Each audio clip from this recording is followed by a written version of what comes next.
Bismillahirrahmanirrahim. Assalamualaikum warahmatullahi wabarakatuh. Syukur Alhamdulillah kita bisa berjumpa kembali di channel Muhasabah Fiddin. Semoga dengan perjumpaan kita ini dicatat sebagai amal ibadah dan diberkahi oleh Allah Subhanahu wa Ta'ala. Salawat dan salam selalu dan tetap tercurahkan kepada junjungan alam Nabi kita, Nabi mulia, Nabi besar Muhammad sallallahu alaihi wasallam. Allahumma salli ala Sayyidina Muhammad wa ala ali Sayyidina Muhammad. Harapan dan doa saya kepada sahabat semua, saudara semua dimanapun berada yang sedang menonton video ini, semoga Allah Subhanahu wa Ta'ala senantiasa memberikan kesehatan, keafiatan, dipanjangkan umur, dimurahkan rezeki, dimudahkan segala urusan, dan tetap dalam lindungan Allah Subhanahu wa Ta'ala. Amin, Allahumma amin. Sahabat beriman yang dirahmati Allah, surah Al-Ikhlas memiliki banyak rahasia dan kebaikan yang terkandung di dalamnya. Dinamakan surah Al-Ikhlas karena telah menyelamatkan orang yang membacanya dari kesulitan dunia akhirat, dari kesulitan sakaratul maut, dari kesulitan kegelapan malam, dan dari segala kesulitan di hari kiamat. Ternyata ada waktu tertentu yang dianjurkan untuk membaca surah Al-Ikhlas. Berikut ini adalah waktu-waktu yang tepat atau dianjurkan untuk membacanya. Yang pertama, ketika hendak mau tidur. Saat kita sebelum tidur ataupun hendak mau tidur, kita dianjurkan untuk membaca surah Al-Ikhlas, surah An-Nas, dan surah Al-Falaq sebagai kebiasaan Nabi Shallallahu Alaihi Wasallam. Ketika berada di tempat tidur di setiap malam, beliau mengumpulkan kedua telapak tangannya. Lalu kedua telapak tangan tersebut ditiup dan dibacakan Qul huwallahu ahad, surah Al-Ikhlas, Qul a'udzu birabbil falaq, surah Al-Falaq, dan Qul a'udzu birabbin nas, surah An-Nas. Kemudian beliau mengusapkan kedua telapak tangan tadi pada anggota tubuh yang mampu dijangkau, dimulai dari kepala, wajah, dan tubuh di bagian depan. Beliau melakukan yang demikian sebanyak 3 kali. Hadis riwayat Bukhari. Yang kedua, pada waktu pagi dan sore hari. Pada waktu ini, kita dianjurkan untuk membaca surah Al-Ikhlas dan bersama dengan surah Al-Mu'awwizatain. Surah Al-Mu'awwizatain ini maksudnya adalah surah An-Nas dan surah Al-Falaq, masing-masing sebanyak 3 kali. Keutamaan daripada membaca ketiga surah tersebut adalah akan dijaga dari segala sesuatu keburukan. Sebagaimana sabda Rasulullah sallallahu alaihi wasallam, katakanlah Qul huwallahu ahad, Qul a'udzu birabbin nas, dan Qul a'udzu birabbil falaq ketika sore dan pagi hari sebanyak 3 kali. Maka dengan ayat-ayat ini akan mencukupkanmu ataupun menjagamu dari segala keburukan. Hadis riwayat Abu Daud dan An-Nasa'i. Yang ketiga, ketika ingin meruqyah. Cara ini sama dengan ketika hendak mau tidur. Dari Aisyah radhiyallahu anha, dia berkata, apabila Rasulullah sallallahu alaihi wasallam hendak tidur, beliau akan meniupkan ke telapak tangannya sambil membaca Qul huwallahu ahad dan surah Al-Mu'awwizatain, yaitu surah An-Nas dan Al-Falaq. Kemudian beliau memusatkan ke wajahnya dan seluruh tubuhnya. Dan Aisyah juga berkata, ketika beliau sakit, beliau menyuruhku melakukan hal yang sama seperti ketika beliau hendak tidur. Hadis riwayat Bukhari. Yang keempat, wirid setelah sholat atau sesudah salam. Seusai sholat kita dianjurkan untuk membaca surah Al-Ikhlas, surah An-Nas, dan surah Al-Falaq. Uqbah bin Amir, dia pernah berkata, Rasulullah SAW memerintahkan padaku untuk membaca muawwizat di akhir solat. Hadis riwayat An-Nasa'i dan Abu Daud. Yang kelima, dibaca ketika mengerjakan solat sunnah fajar atau qobliyah subuh. Aisyah radhiyallahu anha pernah berkata, Rasulullah SAW bersabda, sebaik-baik surah yang dibaca ketika 2 rakaat qobliyah subuh adalah Qul huwallahu ahad, surah Al-Ikhlas, dan Qul ya ayyuhal kafirun, surah Al-Kafirun. Yang keenam, ketika mengerjakan solat sunnah ba'da maghrib. Abdullah bin Mas'ud radhiyallahu anhu mengatakan, aku tidak dapat menghitung karena sangat sering aku mendengar bacaan Rasulullah SAW membaca surah pada solat 2 rakaat ba'da maghrib dan pada solat 2 rakaat qobliyah subuh, yaitu Qul ya ayyuhal kafirun, surah Al-Kafirun, dan Qul huwallahu ahad, surah Al-Ikhlas. Hadis riwayat Tirmizi. Yang ketujuh, ketika mengerjakan solat sunnah witir 3 rakaat. Dari Abdul Aziz bin Juraiz, beliau berkata, aku menanyakan pada Aisyah radhiyallahu anha, surah apa yang dibaca oleh Rasulullah SAW setelah membaca surah Al-Fatihah ketika solat witir.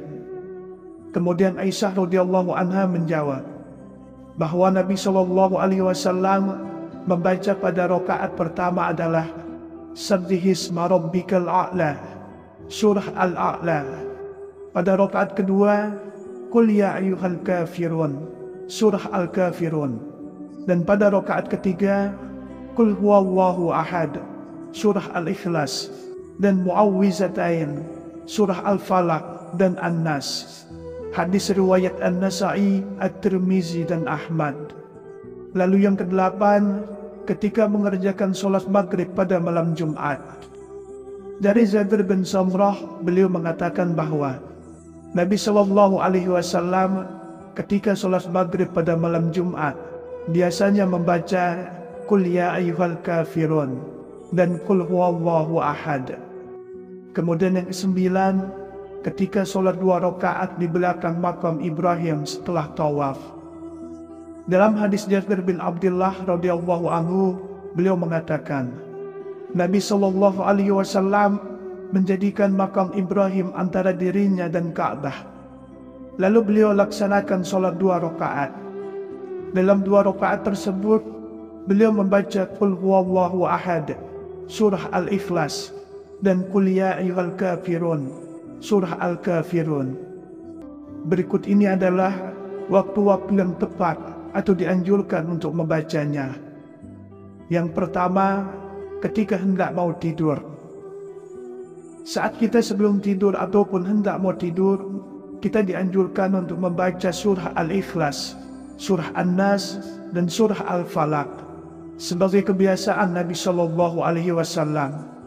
Ketika berada di tempat tidur di setiap malam, beliau mengumpulkan kedua telapak tangannya, lalu kedua telapak tangan tersebut ditiup dan dibacakan Qul huwallahu ahad, surah Al-Ikhlas, Qul a'udzu birabbil falaq, surah Al-Falaq, dan Qul a'udzu birabbin nas, surah An-Nas.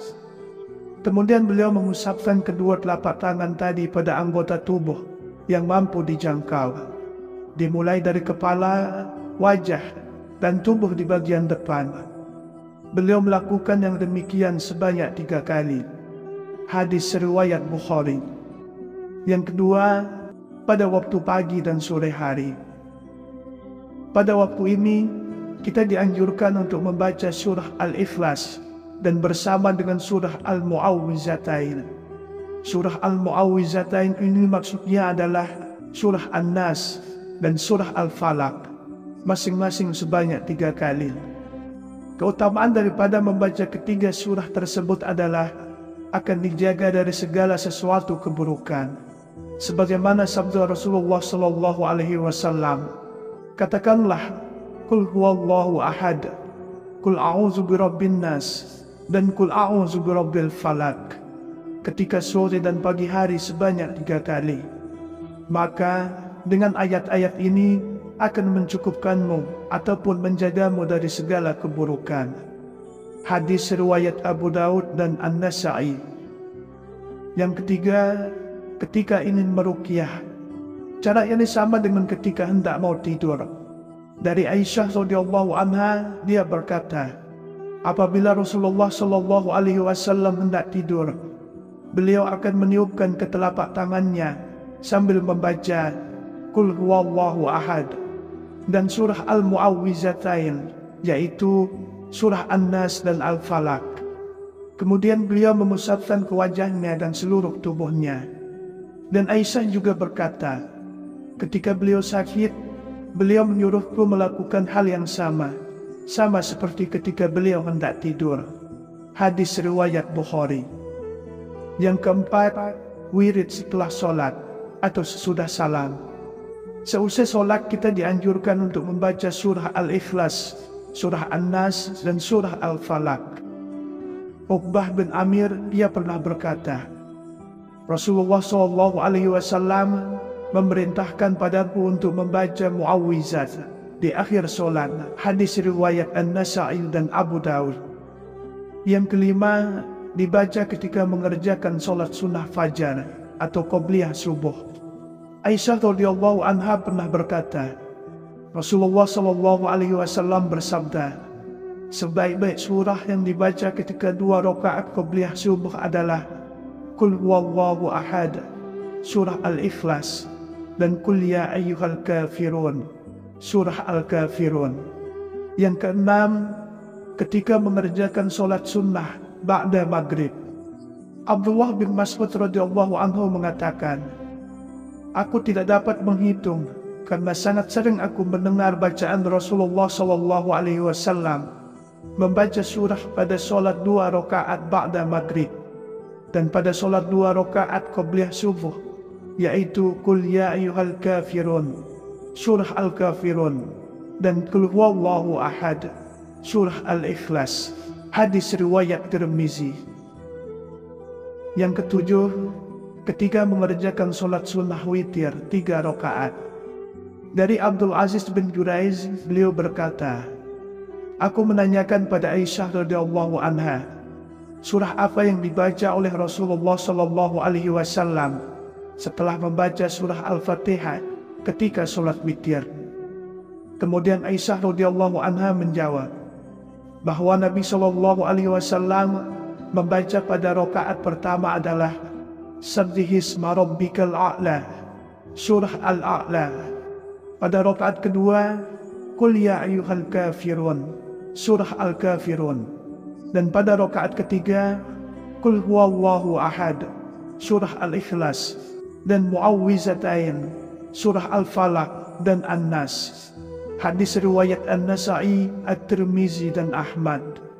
Lalu yang kedelapan, ketika mengerjakan solat maghrib pada malam Jumat. Dari Jabir bin Samrah, beliau mengatakan bahwa Nabi SAW ketika solat maghrib pada malam Jumat biasanya membaca Qul ya ayyuhal kafirun dan Qul huwallahu ahad. Kemudian yang kesembilan, ketika solat 2 rakaat di belakang makam Ibrahim setelah tawaf. Dalam hadis Jabir bin Abdullah radhiyallahu anhu, beliau mengatakan, Nabi SAW menjadikan makam Ibrahim antara dirinya dan Ka'bah. Lalu beliau laksanakan solat 2 rakaat. Dalam 2 rakaat tersebut, beliau membaca Qul huwallahu ahad, surah Al-Ikhlas, dan Qul ya ayyuhal kafirun, surah Al-Kafirun. Sahabat beriman yang dirahmati Allah, itulah 9 waktu yang dianjurkan untuk membaca surah Al-Ikhlas. Semoga Allah Subhanahu wa Ta'ala senantiasa merahmati, meridhoi dan mengampuni dosa-dosa kita. Wallahu a'lam. Wassalamualaikum warahmatullahi wabarakatuh.